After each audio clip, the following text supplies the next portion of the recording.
नमस्कार दोस्तों। 26 अक्टूबर 2023 court of first instance of Qatar ने इंडियन नेवी के 8 रिटायर्ड ऑफिसर्स को मौत की सज़ा सुना दी। ये 8 इंडियंस दोहा बेस्ड कंपनी दहरा ग्लोबल में काम करते थे और अगस्त 2022 से यह कतरी कस्टडी में थे। दहरा ग्लोबल एक प्राइवेट फर्म है जो कि कतर के आर्म्ड फोर्सेस को ट्रेनिंग प्रोवाइड कराने and top secret submarine programme develop करने में मदद करता है। इस कंपनी का मालिक ओमान एयरफोर्स का एक रिटायर्ड अफसर खामिश अल आजमी है। इसे भी लास्ट ईयर अरेस्ट किया गया, लेकिन फिर कतर के कोर्ट ने नवंबर में इसे रिहा कर दिया। जिन वेटरन्स को मौत की सज़ा सुनाई गई है वो इंडियन नेवी में एक समय पे काफ़ी सक्रिय थे और फिर बाद में इन्होंने वॉलंटरली रिटायरमेंट ले लिया। अगर इनका नाम हम आपको बताएं तो यह है captain Navtej Singh Gill, captain Birendra Kumar Verma, captain Saurabh Vashisht, commander Amit Nagpal, commander Purnendu Tiwari, commander Sugunakar Pakala, commander Sanjeev Gupta and sailor Ragesh. इनमें कमांडर पूर्णेंदु तिवारी को हाल ही में प्रवासी भारतीय 2019 सम्मान से नवाजा गया फॉर इंडिया एंड कतर के बीच के रिलेशनशिप को मजबूत करने के लिए। पूर्णेंदु इंडियन आर्म्ड फोर्सेस का पहला पर्सन है जिन्हें इस तरह के अवार्ड से सम्मानित किया गया है। हालांकि इस केस में कतर का कोर्ट या फिर वहां की सरकार ने अभी तक ऑफिशियली कुछ भी नहीं बताया है, जैसे कि किस चार्ज में यह अंदर थे और किस मुकदमे में इन्हें मौत की सज़ा दी गई है। कोर्ट का फैसला तो आ गया है, लेकिन इसका फुल जजमेंट आना अभी भी बाकी है। लेकिन फिर भी कुछ मीडिया रिपोर्ट्स की माने तो इन ऑफिसर्स को जासूसी करने एवं कतर के टॉप सीक्रेट सबमरीन प्रोग्राम का इंफॉर्मेशन पास करने के आरोप में वहां के कोर्ट ने इन्हें मौत का सज़ा सुनाया है। वर्डिक्ट आने के तुरंत बाद India's ministry of external affairs ने कहा कि they are shocked to hear this. MEA ने कहा कि वो नेवी ऑफिसर्स के फैमिली मेंबर्स के कांटेक्ट में हैं और जो भी काउंसलर और लीगल असिस्टेंस की ज़रूरत होगी वो इन्हें प्रोवाइड कराएंगे। उन्होंने ये भी कहा कि वो कोर्ट के इस फैसले को कतर के अथॉरिटीज़ के सामने रखेंगे and will discuss to find out the solutions.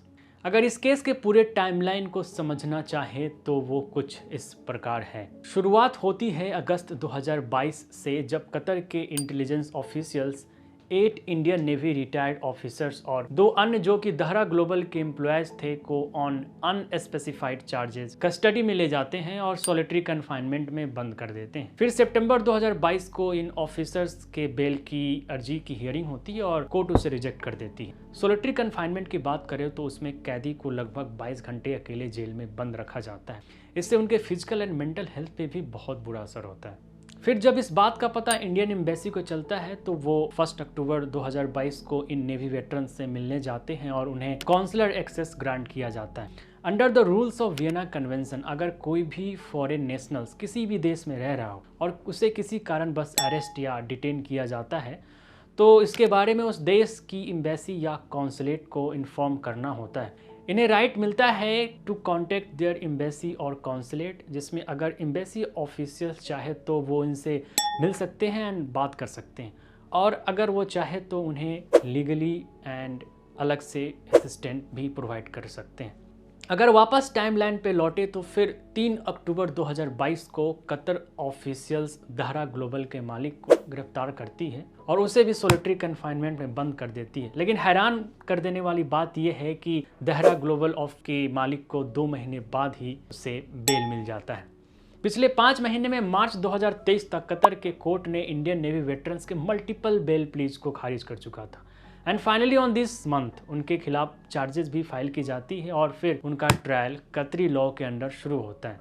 आगे बढ़े तो फिर मई 2023 में दहरा ग्लोबल कंपनी बंद हो जाती है और इसके जो भी एम्प्लॉयज़ थे इंक्लूडिंग 75 इंडियंस घर लौट जाते हैं। अगर अभी आप इस कंपनी का नाम गूगल में सर्च करोगे तो इसका वेबसाइट आपको बंद मिलेगा। फिर जून 2023 में इंडियन नेवी के खिलाफ फाइल चार्जेस का सेकेंड ट्रायल शुरू होता है। हालांकि अगस्त 2023 में जो भी अरेस्टेड इंडियंस थे उन्हें थोड़ा राहत मिलता है जब इन्हें सॉलिटरी कन्फाइनमेंट से जेल वार्ड में शिफ्ट किया जाता है।